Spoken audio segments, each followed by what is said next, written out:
Dr. Lim here. As we have stated in the last video, in the initial days of Philippines, not many attendees came to our meeting. We need to mobilize the market. The more people you can mobilize, the higher will be the sales. As simple as that. But there was a news from Davao, the southern part of Philippines, that the leaders there were going to hold a meeting of 800 people. That was a lot of people compared to 30 or 40 people at the time in Manila. The leader in Davao invited me for the meeting. I happily accepted it.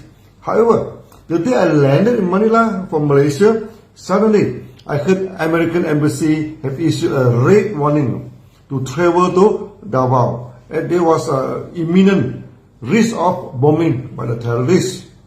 That immediately put me in a dilemma. Even the leaders advised me not to go, and it was quite risky. But leaders in Davao assured me they would do anything to keep the meeting safe and asked me to come anyway. So to go or not to go immediately became a concern. There was even a crowd called me, and advised me not to go, as they did not want to put me at risk. However, the leader in Davao also called me and requested me to go as usual. That time the southern Philippines was tense, and there were already some bombing happened. Even the Malaysian consulate requested the Malaysian to leave.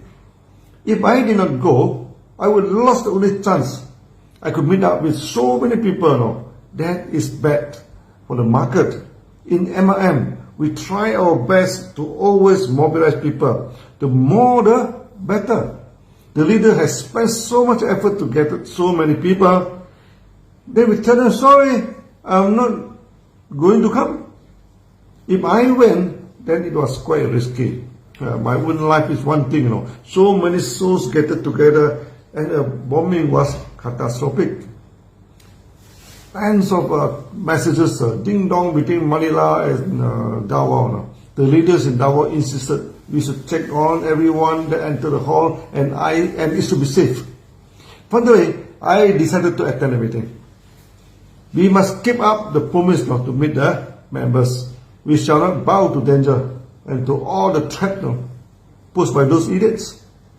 I asked the leaders in Davao to engage some security experts to check on the entry, and only those who are deemed safe should enter the hall. At the time, I did not want to be a hero. I cut down the visit from 5 days to 2 days. Leave as soon as I have done the meeting. Many members were shocked. I decided to attend the mass meeting, the call-in at last minute, to persuade me not to go. But I had made up my mind. That was the chance to mobilize the market in Philippines, and I'm not going to miss it. Upon arriving in Davao, I went to Malaysian consulate to register myself. The consulate immediately summoned me. He was visibly annoyed. He told me everyone was leaving now, and now he saw one hero who come here to try his luck, and told me quickly, my safety in Davao could not be guaranteed by her. I understand her concern and apologize to her. I told her I'm not coming here I just coming here to register myself, not to seek protection. In case any bombing happened, then there was one Malaysian with the name of Lim Seljin who was summoned by the Lord. That must have sounded funny, and he laughed and even offered a coffee to me. He advised me to leave immediately, once my job was done. I assured her I would. Then the meeting started. Member queue so long, so many of them. The security was sweating all over to check on the bags, body search. All attendees are scrutinized before they enter the hall. You know how many members have come for the meeting? Totally 1,500 members, almost double the original estimation.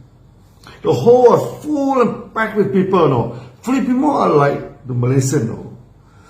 Go happy, very lucky. Even the sky may fall, they never care. Members started to cheer and applaud. then motivated me very much now. I gave the speech excitedly and gestured my hand wildly. I told the members we would not take unnecessary risks in our life, but we also not bowing to danger and idiots. Let there be bomb or no bomb, our life proceed as usual. Member applauded as wild as my body gesture. That was one of the rare occasions I turned wild on the stage. The pressure mounting on me in the past few days due to the threat did turn me wild. The terrorists may mob us to meet our Lord, but we shall not back off. We want our life to continue as it should be. The meeting was a great success. Members cheered and laughed as I cracked one joke after the others. Many newcomers joined as DXN members. They saw the confidence in us, and they loved the concept that drinking coffee can make you rich. After the meeting, the market in Philippines quickly took off, and every month we achieved new sales record. Can you imagine what would happen if I did not attend the meeting? Not only 1,500 people would be disappointed. Members who could sense the non-confidence in the company. But when we show the courage and confidence and attend the gathering, the sense of belonging and family developed. A strong bond formed and a strong market resulted. The story of how we opened up the market in Davao was interesting too. Before this meeting, I did come to Davao to promote DXN. There was one member who was from one aloe vera company, American company, joined DXN and told me he faced a lot of problem in that company. He said the monthly maintenance of that company was product driven, not PV driven. In DXN, you can maintain your monthly sales by any products now, as long as the PV is satisfied. It does not matter which product you sell, okay? But that company requested you to maintain with certain purchase of the aloe vera. And the maintenance amount is much higher than that of DXN. He told me his upline has tore up half of the house now with aloe vera due to too much personal maintenance and the products were not sold as quickly as they maintained. Then he decided to bring his upline to meet me. I met his upline in the hotel and they did not want to show themselves in the DXN meeting. The upline told me they just came here to have some courtesy call on me, as they are just curious how can one MIM company sell coffee as a main product. They just come here to satisfy the curiosity and they would not join DXN. I was never worried by the refusal to join DXN, but it was interesting to compare the system of two companies. Most important, DXN standardized and synchronized the marketing plan worldwide. We only use one marketing plan. Also, our products like coffee are day-to-day products now. You don't need a professor to sell coffee. Anyone drink it and like it, they will. As we are selling real coffee, no artificial coffee essence, then sales become automatic. Once again, cheers, drink coffee to become a millionaire. Their eye open up now, hearing such a quote which shocks them. Last but not least, DXN, you need not maintain high maintenance per month. You need not stock up coffee. As I told them, the maintenance in your company is so high, most of you have to stock up the products. If you're not careful, you may take bath with aloe vera. When she heard of me about the stockpile of aloe vera and may need to take bath with it to exhaust it, the wife of the upline immediately burst into tears. She told her husband, why not just listen to Dr. Lim and let him explain more about the marketing plan and the low maintenance. Then I told them the definition of success in DXN. If we place you at any place, at any time, in any part of the world, you can survive and apply the one world, one marketing plan. Then you are a successful member. Then you become a real free man and free woman. That excited them. And they decided to join members. Then they mobilized the market and lead to the mass gathering I mentioned on top. Now in marketing, we should not take rejection negatively. There must be a reason why they reject. Most of the time they do not know us well. Then we should tell them the real story of DXN, promote simplicity, and invite them to be a free person. It always works at the end of the day because DXN is a real company. Just like a real coffee, people can feel it and feel it good. The economic crisis at the time was quite serious for Philippines too.